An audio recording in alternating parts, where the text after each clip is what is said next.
The blood was the first thing Clara noticed. Not the figure standing in the doorway of the healer's cottage, not the sheer width of his shoulders, or the black fur mantle draped across them like the pelt of something ancient and wild, not the leather straps crossing his chest, worn and cracked from years of use, or the iron buckles still damp with rain. She noticed none of that first. She noticed the blood. It ran in a dark, steady line from somewhere beneath his left arm, tracing the ridge of his forearm before dripping from his fingers onto the stone floor of her cottage. Each drop landed with a quiet, deliberate sound, like a clock marking time, and Clara stood frozen at her work table with a half-crushed bundle of yarrow still in her fist. The man did not speak. He simply stood there, filling the doorframe so completely that the gray afternoon light behind him seemed to bend around his body. His dark braids were soaked through, pressed flat against his neck by the rain that still fell in cold sheets outside. His eyes, pale and sharp as winter ice, moved slowly around the small room, across the bundles of dried herbs hanging from the ceiling beams, across the rows of clay jars and wooden vials, across the low fire burning in the hearth, and finally across her. Clara set the yarrow down. "Sit," she said. Her voice came out steadier than she felt. The man said nothing. He remained in the doorway for a moment longer, long enough that Clara wondered if he was deciding whether the word sit was something a man like him obeyed. Then, with the careful, controlled movement of someone who refused to show how much pain they were carrying, he stepped inside and lowered himself onto the stool beside her work table. The cottage felt smaller immediately. Clara moved without rushing. She crossed to the basin near the fire and poured water from the iron pot that had been warming since morning. She gathered linen strips from the shelf above the window, a small clay jar of pine resin salve, and the needle and thread she kept wrapped in oiled cloth on the highest shelf. Her hands worked from memory. They always did. "You need to remove the outer layer," she said, nodding toward his arm. He unclasped the leather chest harness with practiced efficiency and set it aside on the table with a sound that rattled her clay jars. Beneath it, his dark tunic was torn and soaked through on the left side. Clara brought the oil lamp closer and bent to look. The wound was deep, a long cut, not from a blade, she thought. The edges were ragged in a way that no sword or knife produced. Something with claws had opened him from his lower ribs nearly to the back of his shoulder. It had stopped bleeding only because the cold rain had helped close the surface, but the deeper tissue was still weeping steadily. Clara worked in silence. She cleaned the wound carefully with the warm water, removing grit and dried blood with a linen cloth. The man made no sound. Not when the cloth moved over the deepest part of the cut, not when she pressed the edges together to examine how far the damage went. His jaw was set. His pale eyes were fixed on the far wall. "This will need stitching," Clara said. "Then stitch it." His voice was low and rough, like gravel settling after a landslide. Clara threaded the needle without answering and began. She had stitched wounds before, hunters from the village, farmers who had met with misfortune from plows or axes, or the hind legs of frightened horses. She had stitched her own palm once, 3 winters past, when a jar had shattered and sliced deep across her hand. She knew the work. She did not enjoy it, but she knew it. This was different. Not because the wound was particularly complex, though it was, but because with every careful pass of the needle, she was increasingly aware that the man beneath her hands was not simply a traveler who had stumbled off the forest road.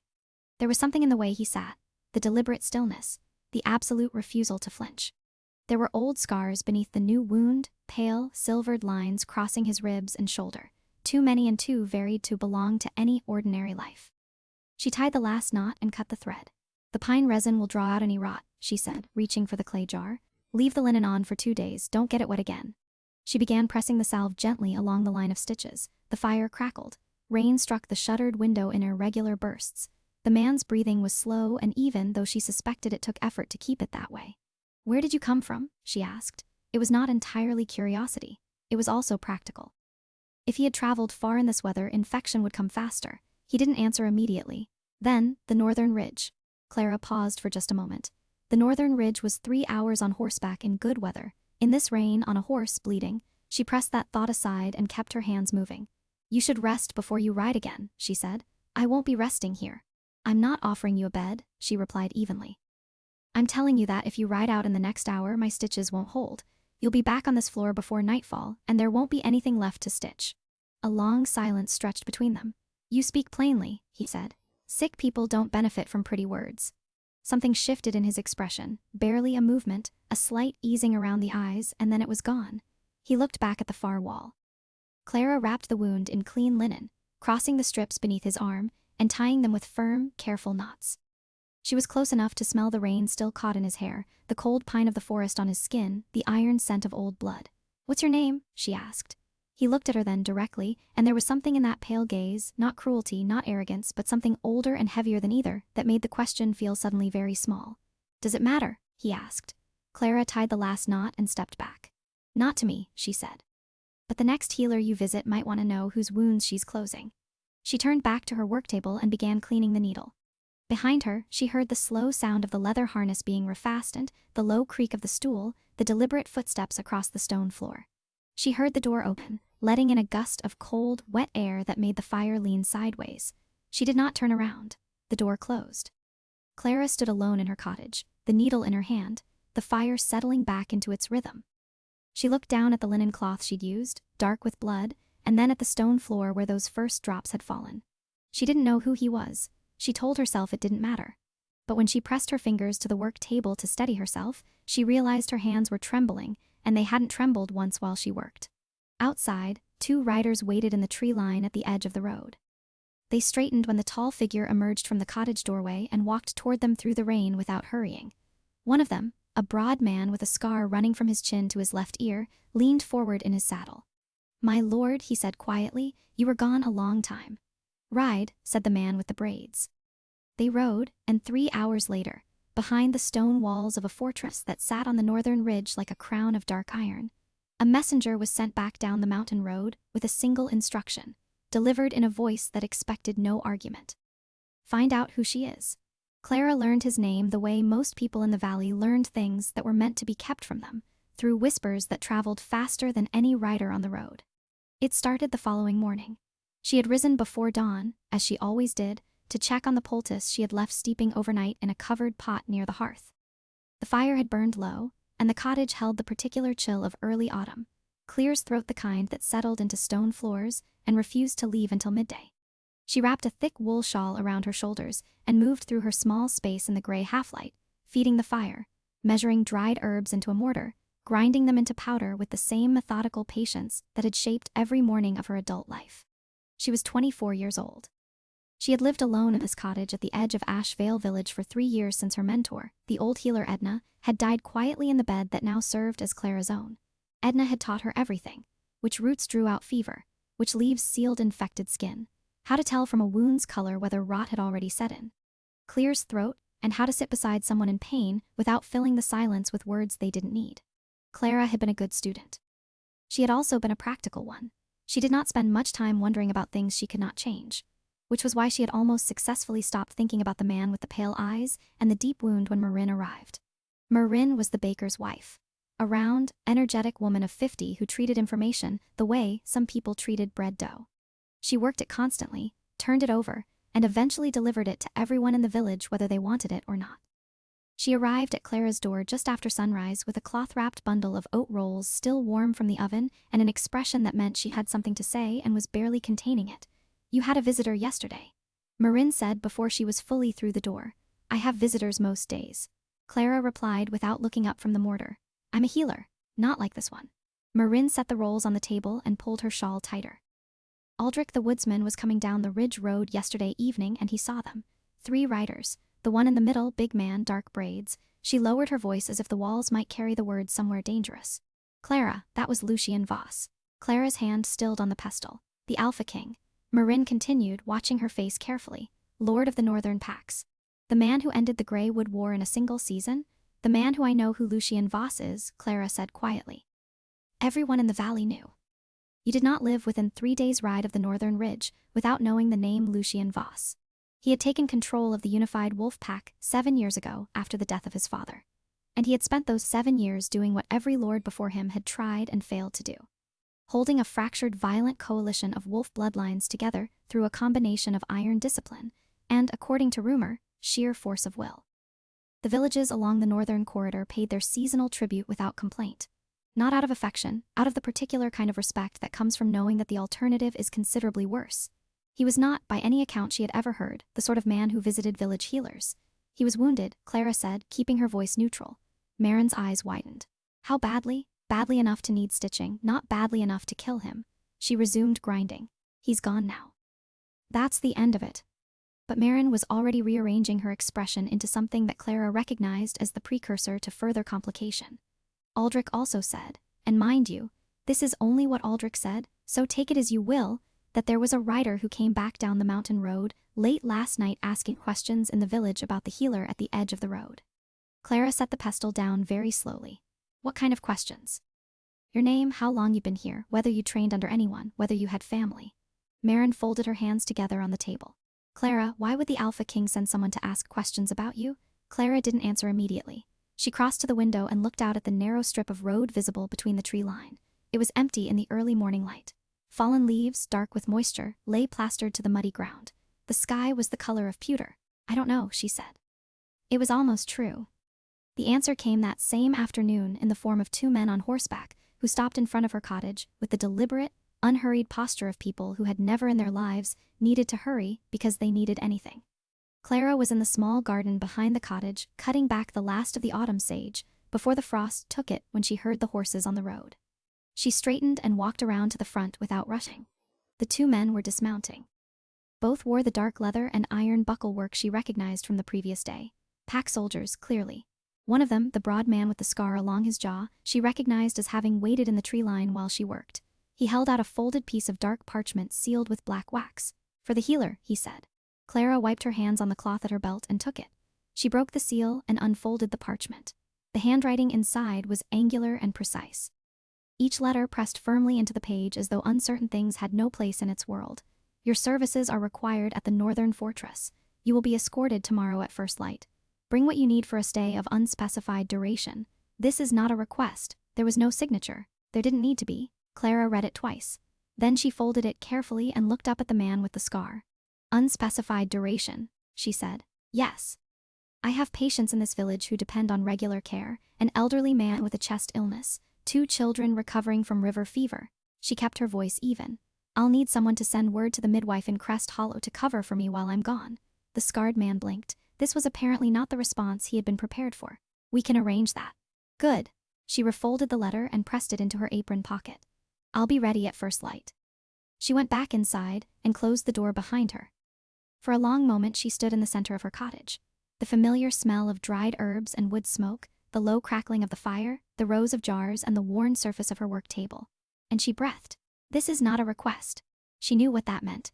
She was not naive about the world or about the kind of power that sent riders to small villages with sealed letters. She had no illusions that refusing was truly an option.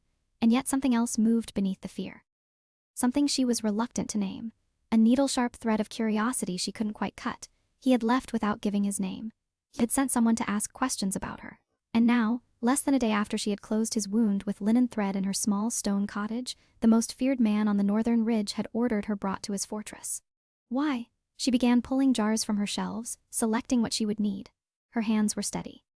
She had learned from Edna, from years of sitting beside people in pain, that fear was not the enemy. Fear was simply information. What mattered was what you did while you felt it. She wrapped her instruments in oiled cloth. She packed the pine resin salve and a full supply of clean linen. She added her most important jars, the ones that held the medicines she could not easily replace, and wrapped each one individually in scraps of wool to protect them from the journey. Then she sat down beside the fire to wait for morning. Outside, the two riders remained at the edge of the road in the gathering dark, patient as stones. And high above, on the northern ridge, behind walls of dark stone, a man sat in a chair with his left side wrapped in linen, staring at a map he was not reading, thinking about a woman who had told him to sit and meant it. The northern fortress had no name that anyone used warmly. Those who lived beneath its shadow called it the Ridgehold, spoken in the same flat tone people used for words like winter and debt, things that simply existed, immovable and indifferent to your feelings about them. It sat at the crest of the mountain road, like something the rock itself had decided to become. Dark stone walls rising 30 ft from the cliff top, iron-braced gates wide enough for 4 horses abreast, watchtowers at every corner with fires burning even in daylight. The surrounding pines were old and enormous, and they leaned slightly away from the fortress walls as though they had learned, over centuries, to give it space. Clara saw it first through the gray morning mist as the horses crested the final ridge, and she understood immediately why people did not speak of it warmly. It was not built to be loved. It was built to last. She rode between the 2 escorts on a brown mare they had provided, a calm, steady animal that picked its way up the mountain road without complaint, which Clara appreciated. She had spent the journey in silence, watching the forest change around them as they climbed. The oak and ash of the valley giving way to pine and fir, the undergrowth thinning, the air growing sharper and colder until each breath carried the clean bite of altitude. By the time the gates appeared through the mist, her gray wool cloak was heavy with moisture, and Clear's throat, her fingers, wrapped around the reins, had gone stiff with cold. The gates opened before they arrived. Someone had been watching. Inside the walls, the fortress was more alive than its exterior suggested. The main courtyard was wide and flagged with uneven stone, busy with the particular purposeful movement of a military household. Stable hands leading horses, soldiers crossing between buildings in pairs, servants moving with the quick head-down efficiency of people who had learned that being noticed was not always advantageous. The smell of the place was wood smoke and horse and leather, and beneath it all the cold mineral scent of the mountain itself seeping up through the stone. Clara dismounted and handed the reins to a stable boy who appeared at her elbow without being summoned. She pulled her satchel from the saddlebag and settled it over her shoulder. The scarred soldier, she had learned during the ride that his name was Brennan, gestured toward the main building. This way. She followed him through a heavy oak door into a corridor lit by iron sconces set into the stone walls at intervals. The corridor was long and cold, the floor worn smooth by years of boots. Shields and weapons hung on the walls, not decoratively, she thought, but practically, the way a working man hangs his tools where he can reach them. Everything in this place seemed to exist for a reason. Nothing was ornamental. Brennan led her up a staircase and along a second corridor before stopping at a door near the far end. He knocked once, not the tentative knock of someone seeking permission, but the firm knock of someone announcing an arrival. "The healer," he said through the door. A pause. Then, "Send her in." Brennan pushed the door open and stepped aside. Clara walked in. The room was large by the standards of the fortress, a working space more than a receiving room. A long oak table dominated the center, its surface buried under maps, sealed letters, and what appeared to be territorial records written in several different hands. Bookshelves lined one wall, their contents a mix of bound volumes and rolled parchment. A fire burned in a wide stone hearth. 2 candles on the table added their light to the gray daylight coming through the narrow windows, which looked out over the cliff top, and beyond it, nothing but sky and the distant suggestion of further mountains. Lucien Voss stood beside the window with his back to her, looking out.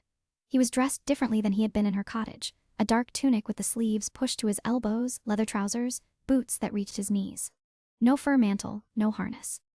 Without the armor of his traveling clothes, he looked paradoxically more dangerous, the way a blade looks more itself when stripped of its scabbard. His dark braids were dry now, pulled back from his face. The scar at his jaw, old, she thought, years old, caught the firelight. He turned when she entered. His pale eyes moved to her satchel first, then to her face, with the efficient assessment of someone who had spent years reading rooms and people quickly. "You came," he said. "Your letter made the alternative seem inadvisable," Clara replied. Something moved in his expression, not quite amusement but adjacent to it. He crossed to the table and pulled a chair away from it, setting it to one side, not an invitation for her to sit. He was clearing space. "The wound," he said by way of explanation. "Show me what's happening." Clara set her satchel on the table and opened it. "Sit down and I'll look at it." He sat. She noted that this time he did it without the long pause. She unwrapped the linen carefully. The stitching it held. She felt a small, quiet satisfaction at that, and the skin around the wound was only mildly inflamed, which was better than she had feared given that he had apparently ridden 3 hours on horseback the day of the injury. "You rode yesterday," she said. "It wasn't a question." "I had to." The stitches held, but only just. She pressed gently along the edge of the wound, checking for the heat and swelling that preceded rot. "You're fortunate. Another hour in the rain before reaching shelter, and we would be having a different conversation." "What conversation would that be?" "The one where I explain to your soldiers that I can't stop infection that's already in the bone." She kept her voice matter of fact. "Hold still." He held still. She cleaned the wound again, applied a fresh layer of pine resin, salve slightly warmer than the first application, drawing more efficiently now that the surface had begun to close, and began rewrapping it with clean linen. She worked methodically, aware of his eyes on the side of her face throughout. "You're not afraid," he said. Clara tied off the linen and smoothed the edge flat before answering. "I'm a healer. Fear makes hands unsteady. I can't afford unsteady hands.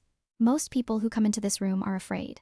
Most people who come into this room are probably here for political reasons," she said. "I'm here for a wound." She stepped back and began repacking her satchel. "The inflammation is manageable. You need to rest the arm. No sword work, no riding for at least 4 more days. The stitches can come out in 10 days if the healing continues at this rate." 4 days, he repeated as though the concept was faintly absurd. 4 days, she confirmed without apology. He was quiet for a moment. She fastened the buckle on her satchel and was calculating the logistics of the return journey. whether the mist had cleared enough for safe travel down the mountain road, whether she could reach Asheville before dark. When he spoke again, "There's a sickness in the lower quarters of this fortress," he said. "It started 3 days ago. 4 of my soldiers, high fever, pain in the chest, a cough that brings up dark matter." Clara stopped moving. "The pack physician is away," Lucien continued. "He left for the eastern settlements before the sickness began. He won't return for 2 weeks." She turned back to face him. "How close are the sick quarters to the rest of the population in this fortress?" "The same building, different floor." "That needs to change immediately." She was already opening her satchel again, pulling out the small journal she used for notes, reaching for the stub of charcoal she kept tucked inside the cover. "How many people total in this fortress?" "Approximately 200.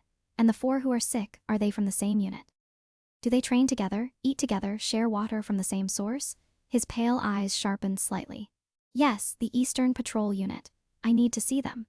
She was already moving toward the door. "And I need the sick quarters separated from the rest of the building tonight, not tomorrow.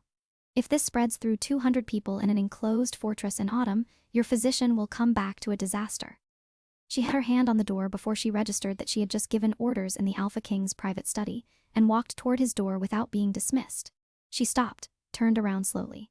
Lucien Voss was watching her from his chair with an expression she couldn't entirely read. Something between surprise and evaluation. The way a man looks at a map that turns out to cover more territory than he expected. "I apologize," Clara said carefully. "I should have Brennan," Lucien said, raising his voice only slightly. The door opened immediately. Brennan appeared in the frame. "Take her to the eastern quarter," Lucien said. "Give her whatever she asks for." Brennan looked at Clara, then back at his lord and nodded once. "Yes, my lord." Clara followed Brennan into the corridor. The door closed behind her. And in the study, Lucien Voss remained seated beside the fire for a long moment, his eyes on the closed door, his expression still doing that thing it almost never did, thinking about something that had surprised him. The sickness was worse than Clara had hoped, and not quite as bad as she had feared. The 4 soldiers in the eastern quarter were grown men, broad-shouldered and battle-hardened, and yet the illness had reduced them to something smaller. Pale faces shined with sweat, breathing that came in shallow, effortful pulls, the kind of cough that sounded like it was trying to turn a person inside out. The room smelled of fever and damp straw, and the particular sour heaviness of bodies fighting something they couldn't see. Clara moved between the 4 pallets without hesitation, checking each man in turn. She pressed the back of her hand to foreheads, listened to breathing with her ear close to each chest, examined what the cough had produced on the linen beside each man with the calm, unsentimental attention Edna had drilled into her from the very beginning. "The sickness doesn't care if you're squeamish," the old woman had told her once. And neither do I. By the time she had examined all 4, she had a clear enough picture. Marsh lung. She had seen it twice before. Once in a family near the river flat south of Asheville. Once in an old shepherd who spent too many wet nights in low-lying pasture. It came from breathing cold, stagnant air over an extended period, combined with wet conditions and exhaustion. It was not a plague. It would not move between people like fire through dry grass. But left untreated in men already worn down by patrol work and poor autumn weather, it could hollow out the lungs over the course of 2 or 3 weeks and become something that couldn't be undone. She straightened and turned to Brennan, who had positioned himself near the door with the practiced stillness of a man who was pretending the smell in the room wasn't bothering him. "It's marsh lung," she said. "It won't spread to the rest of the fortress. You can ease that concern, but these 4 need immediate and consistent treatment, or 2 of them at minimum won't recover fully." She glanced at the pallets. "The 2 on the left are further along. They're my priority." Brennan exhaled slowly. "What do you need?" "Elderflower and thyme. As much as you have in whatever stores this fortress keeps. Pine bark if you have it. A pot for boiling at all times over a low fire in this room. Clean linen, changed twice daily. Broth, real broth from bones, not water with salt in it, for each of them morning and evening. And the windows in this room need to be opened slightly, even at night, especially at night. Stagnant air made them sick. Fresh air will help unmake it." Brennan was nodding, keeping pace. "The stores will have most of that. Pine bark I'm not certain of. I have some in my satchel, enough for 3 days. After that we'll need to source more." She was already moving back to the nearest pallet, pushing her sleeves up. "I'll start the first treatment now. Can you have the broth sent within the hour?" "Yes, and someone to help, not a soldier. Someone who can sit with sick people without needing to do anything heroic. A kitchen worker. A stable hand. Someone patient." Brennan almost smiled at that. "Almost. I know someone," he said and left. Clara spent the next 3 hours in the eastern quarter without stopping. She boiled the first batch of elderflower and thyme in the iron pot that hung over the room's small hearth, adding strips of pine bark from her supply. and a measured pinch of dried ginger root that she always carried for fever cases. When the steam rose thick and fragrant, sharp green and medicinal, cutting through the heavy sickroom air. She positioned each man to breathe it in controlled intervals, covering their heads with linen to hold the vapor close. It was slow work and unglamorous work, requiring patience and repetition, and she did it without complaint. The kitchen worker Brennan sent was a young woman named Dora, perhaps 17, with ink-dark hair and very serious eyes, who turned out to be exactly what Clara had asked for. She was quiet. She followed instructions without embellishment. She had the useful quality of being able to sit beside a coughing, feverish man for an extended period without looking like she wanted to be anywhere else. "You've done this before," Clara observed during a brief pause while the pot refueled. "My mother was sick 2 winters ago," Dora said simply. "I sat with her. Did she recover?" "Yes." "Good." Clara handed her a fresh linen strip. "Then you know that most of this is just time and attention. The medicines help, but mostly it's time." Dora nodded and went back to her work.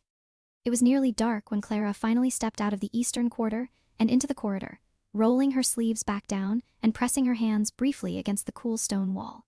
Her back ached from bending. Her eyes felt dry and heavy. She hadn't eaten since the oat rolls Marin had brought before dawn, and the smell of the broth she'd been feeding to the sick soldiers had been quietly tormenting her for the past hour.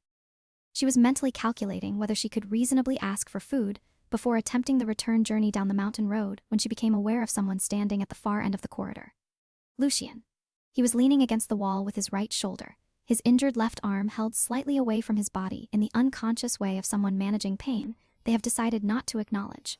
He was watching her with those pale, still eyes, and he had clearly been there for some time. "The marsh lung," he said when she reached him. "Will they live? All 4 should recover if the treatment continues consistently." She kept her voice professional. "The 2 most affected will need 2 weeks, possibly 3. The other 2 should be functional within 10 days. He absorbed this with a slight nod. "And it won't move through the fortress?" "No, it's not that kind of sickness." She paused. "You were worried about that. 200 people in stone walls in autumn," he said. "Yes." Clara looked at him for a moment. The firelight from the sconce above him caught the angles of his face, the hard line of his jaw, the old scar, the careful blankness that she was beginning to recognize as the expression he wore when he was actually thinking quite a lot. "You should eat," he said unexpectedly. She blinked. "I was about to ask where I might find food before riding back." Something crossed his face that she still couldn't fully categorize. "You're not riding back tonight. The road is dark and wet and steep," he said. "And you've been working since before dawn." He pushed off the wall and began walking. A pause, then a glance back at her that was not quite an invitation and not quite a command, but landed somewhere in the narrow space between. "Come." Clara hesitated for exactly 1 second, then she followed. He led her not to a formal hall, but to a smaller room off the main corridor. A room that felt like it was used for practical purposes rather than ceremony. A table with 4 chairs, a fire already lit, a tray with bread and cheese, and a pot of something that smelled of roasted vegetables and herbs. Simple food. The kind that a working household ate, rather than the kind that a powerful man displayed. Lucien sat. Clara sat across from him. He poured water from a clay pitcher into 2 cups and pushed one toward her without ceremony. She ate. He ate. For a while there was only the fire and the quiet sounds of the fortress settling into night. It was Lucien who broke the silence. "How long have you been a healer?" "Since I was 16, Clara said. "I apprenticed under an old woman in Ashvale. She trained me until she died 3 years ago. And before that," she looked up. The question was more specific than it seemed, and something in his tone suggested he already knew the answer to at least part of it. "I came to Ashvale from the south," she said carefully. "My family's village was," she stopped, chose different words. "There was a sickness when I was 15. I was the only one in my family who survived it. Edna found me on the road and brought me to Ashvale. The room was quiet. Lucien was watching her with an expression she hadn't seen from him before. Not the hard assessment, not the careful blankness. Something quieter. "I'm sorry," he said, and it sounded with surprising clarity like he meant it. Clara looked down at her bread. "It was a long time ago." "Long ago doesn't always mean finished," he said. She looked up at that. He was looking at the fire now, not at her. There was something in his profile, in the set of his jaw, and the particular stillness of someone who has just said something that came from somewhere real, that made her want to ask a question she had no right to ask. She didn't ask it, but she stored it away carefully, the way she stored ingredients she didn't yet know the use for. They finished eating. Clara was shown to a small room near the east corridor, plain, warm, with a narrow bed and a candle, and a window that looked out over the dark pines. She set her satchel on the floor and sat on the edge of the bed. She intended to think clearly about her situation, a woman alone in a mountain fortress at the request of the most powerful man in the Northern Territory, with no clear date for return, surrounded by soldiers she didn't know. Instead, she found herself thinking about what he had said. Long ago doesn't always mean finished. And she thought, he wasn't only talking about me. She blew out the candle. Outside, the wind moved through the pines in long, slow waves, and somewhere below in the fortress, a watch bell rang once, marking the deep of night. Clara lay in the dark and listened. And in his study down the long corridor, a man with pale eyes and an old weight behind them sat alone at his table. With a map he still wasn't reading, thinking about a healer who had walked into his sick room without flinching, and looked at his wounded soldiers as though they were simply people who needed help, which was, he was beginning to realize, a rarer thing than it should have been. 3 days passed inside the Ridgehold, and Clara learned the shape of the place the way she learned most things, quietly, through observation, through the details that revealed themselves when no one was performing for an audience. She learned that the fortress woke before dawn without being told to, that the soldiers who trained in the courtyard each morning did so in near silence. The only sounds the rhythmic impact of wooden practice blades and boots on stone. That the kitchen ran with the efficient, no-nonsense energy of people who understood that 200 mouths required serious organization, and that the woman who ran it, a broad, gray-haired figure named Hesta, tolerated no disorder and accepted no excuses, including from people who outranked her. She learned that Bannon, beneath the scarred exterior and the military bearing, had a habit of checking on the sick soldiers 3 times a day, and standing in the doorway longer than was strictly necessary, watching their breathing with an expression he thought no one noticed. She noticed. She learned that the fortress had a library, a real one, 2 floors of the North Tower given over entirely to bound volumes and rolled maps and records going back 4 generations, and that it was warm and quiet, and smelled of old paper and pine resin. And that she was apparently welcome to use it, because on the second morning she had found it by accident, and settled into a window chair with a volume on northern medicinal plants, and no one had asked her to leave. She learned, gradually and carefully, that Lucien Voss was not what the Valley's whispers had made him. This was the most complicated thing she learned, and the one she turned over most often in the quiet of her small room at night. The man the rumors described was iron and distance, a ruler who had ended the Greywood War through methods people referred to obliquely, a figure who commanded absolute obedience and gave nothing personal in return. And there was truth in that portrait. She could see it in the way the soldiers moved around him, in the absolute absence of casual conversation when he entered a room, in the way every door in the fortress seemed to open before he reached it, as if the building itself had learned to anticipate him. But there were other things she saw that didn't fit the portrait. She saw him stop in the corridor outside the eastern quarter on the second morning, when he thought no one was watching, and speak quietly to Dora. Not commanding, not dismissing, but asking a specific question about one of the sick soldiers that could only have come from someone who had checked on them personally the night before. She saw the map room when Brennan showed her through on an errand, and noticed the territorial records on the far table marked in Lucien's own angular hand. Not just boundaries and resources, but detailed notes on water access and crop conditions in the villages under his protection. The notes of someone who was actually paying attention to the people who lived in his territory, not just the land they occupied. She saw him, on the third evening, sitting alone in the library when she came to return her book. He didn't hear her immediately. He was bent over an open volume with a candle pulled close, his injured arm resting on the table. His expression, unguarded in the way faces only are when they believe themselves unobserved, carrying something that looked very much like exhaustion. Not physical, the other kind. She must have made a sound because he looked up. For a moment, neither of them said anything. "I came to return this," Clara said, holding up the plant volume. He nodded toward the shelf. She crossed the room, slid the book back into its place, and was almost at the door when he spoke. "The soldiers," he said, "are they improving?" She turned. The 2 most affected turned a corner this afternoon. The fever broke in both of them within an hour of each other, which is unusual but not unheard of. The other 2 are nearly well. She paused. "Another week and they'll be fit for light duty." He exhaled, a small, controlled sound that nonetheless told her more than he probably intended. "Good." Clara looked at him for a moment. The candle between them made the shadows in the room shift and lean. Outside, the wind was moving through the pines again, a steady, low sound like the mountain breathing. "You were afraid you'd lose them," she said. It was not an accusation, just an observation, the kind she made when she was trying to understand something clearly. Lucien looked at her for a long moment. His expression moved through several things she couldn't entirely name before settling into something quieter than his usual guardedness. "They've been in my eastern patrol for 4 years, he said. "They rode through the Greywood campaign, all of them." He looked back at the candle. Men who survive that together, that's not a unit anymore. That's something else. Family, Clara said quietly. He didn't answer, but he didn't disagree. The complication arrived on the fourth morning in the form of a rider who came up the mountain road before breakfast, carrying a sealed letter that made Brennan's expression do something tight and controlled when he read it. Clara was in the eastern quarter checking on her patients when Brennan appeared in the doorway. "My lord wants you," he said simply. She found Lucian in the map room, standing at the table with the letter open in his right hand. Two other soldiers she hadn't seen before stood near the wall. Older men, senior by the look of them with the specific gravity of people who had been carrying difficult information for several hours. "Close the door," Lucian said when she entered. She closed it.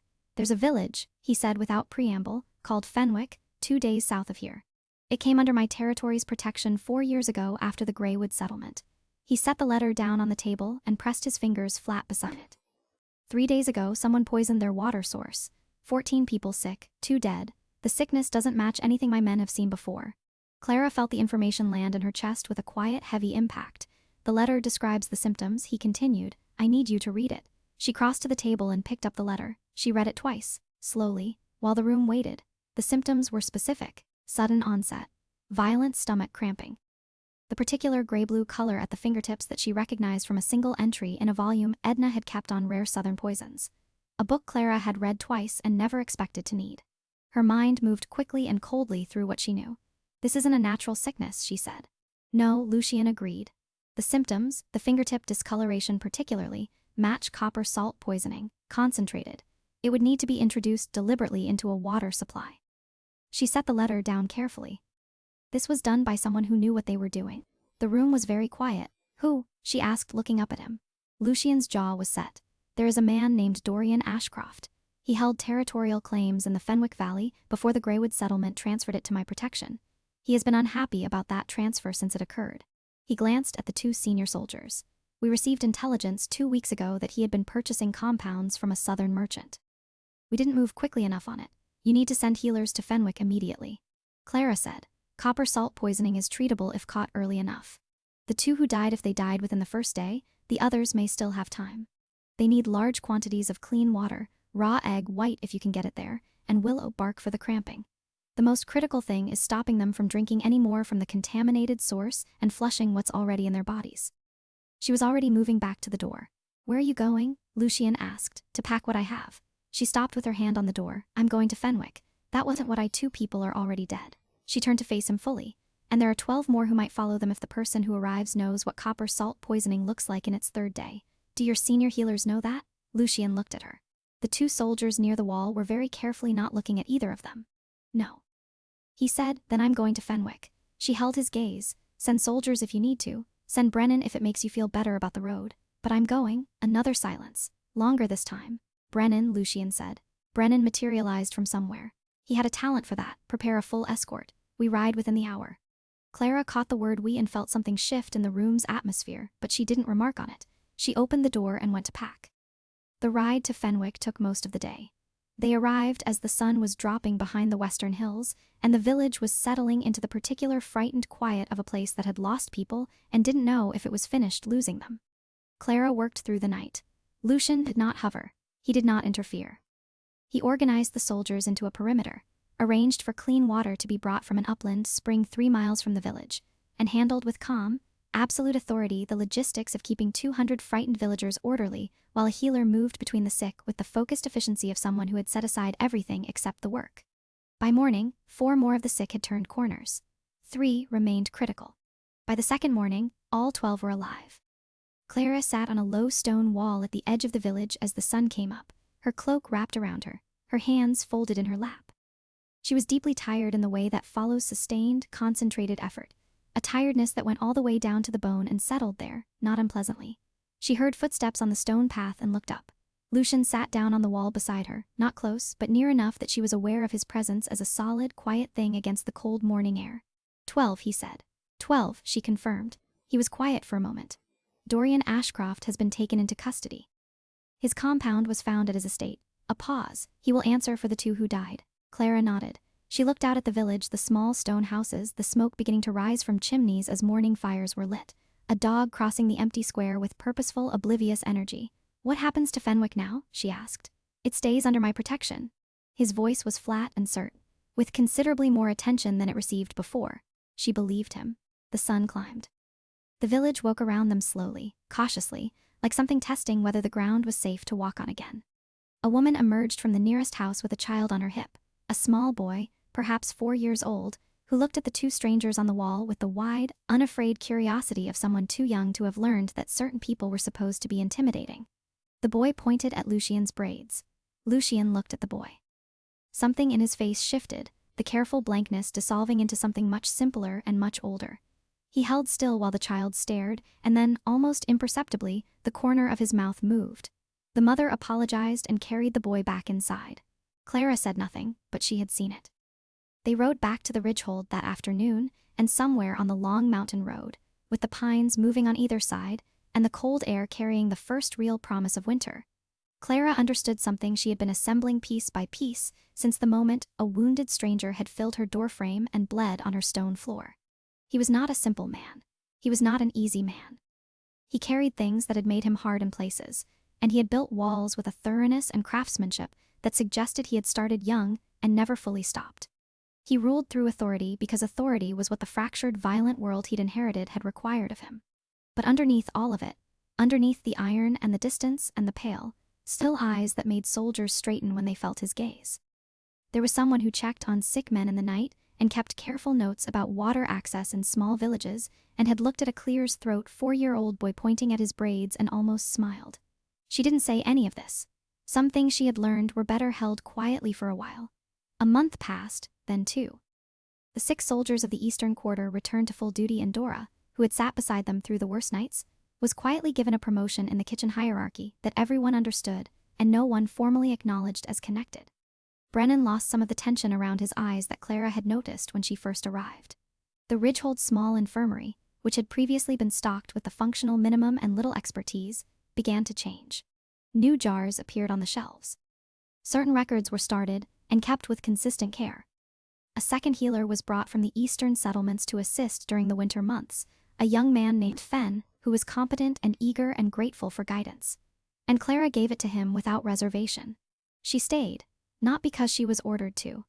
The order, such as it had ever been, had dissolved somewhere between Fenwick and the mountain road home.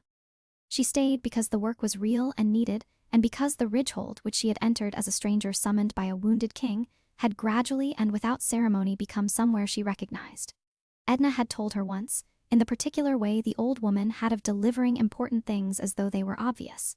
Home isn't where you're from, it's where your work matters. Clara had not fully understood it then. She understood it now.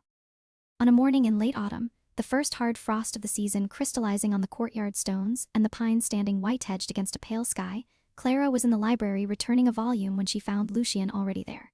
He was standing at the window with a cup of something warm, looking out at the frost-bright courtyard below. He heard her and turned. The new supply of elderflower arrived this morning, he said, which was not what she had expected him to say. Good. She slid the book into its place. We'll need it before the winter's done. A pause. Outside, the courtyard was busy with the morning's work, the same rhythm she had learned over the past weeks, as familiar now as her own heartbeat. You could go back, Lucien said, to Asheville. The road is still passable for another few weeks before the deep snow. Clara looked at him. He was looking out the window, not at her, and his voice was very careful in the way that people's voices are when they're saying something that costs them more than the words suggest. I know, she said. There's nothing holding you here. She crossed the room and stood beside the window. Below, Brennan was crossing the courtyard with 2 younger soldiers, saying something that made them both straighten imperceptibly. Dora appeared briefly in the kitchen doorway, checked the sky for weather, and went back inside. There's nothing holding me in Asheville anymore, either, Clara said. Edna is gone. The village has a midwife who can handle most of what they need. She paused. There are 12 people in Fenwick who are alive because I was in this territory when they needed help. There are 4 soldiers on the Eastern Patrol who recovered faster than they should have because someone knew what marsh lung looked like and how to treat it. She looked at him. The work here is real. Lucien turned from the window. He looked at her for a long moment. The same look he had given her in the very beginning when she had walked into his study and started issuing instructions about illness containment. The look that was really a question and that she was beginning to understand. He asked only when something had caught him genuinely off guard. Then stay, he said. It was not a command. It was something much simpler and considerably harder to say. I intend to, she said. Outside, the frost caught the light as the sun climbed above the tree line. and the ridgehold dark stone and iron and old pine filled briefly with something cold and clear and bright. The years that followed were not simple. Power is never simple. And the world the ridgehold sat within was not simple either. There were disputes and hard winters and seasons that tested the territory in ways that kept the map room lit long into the night. Dorian Ashcroft stood before the gathered pack council and faced judgment for Fenwick. And the two families who had lost people watched with dry, exhausted eyes as justice was rendered. Not satisfying the way justice rarely is but real, Lucien ruled. Clara healed. The infirmary grew into something the fortress had never had before. A true place of recovery, properly stocked and properly staffed. Known eventually in villages across the northern corridor as the place where the sick were sent and came back from. Brennan, in his 50s, began teaching the younger soldiers with a patience that surprised everyone who had only known his scarred and formidable exterior, and didn't surprise Clara at all. Dora became, in time, the person who ran the kitchen with the same no-nonsense authority as Hesta before her, and she kept a jar of elderflower on her shelf always, because she had learned what it was for and never forgot.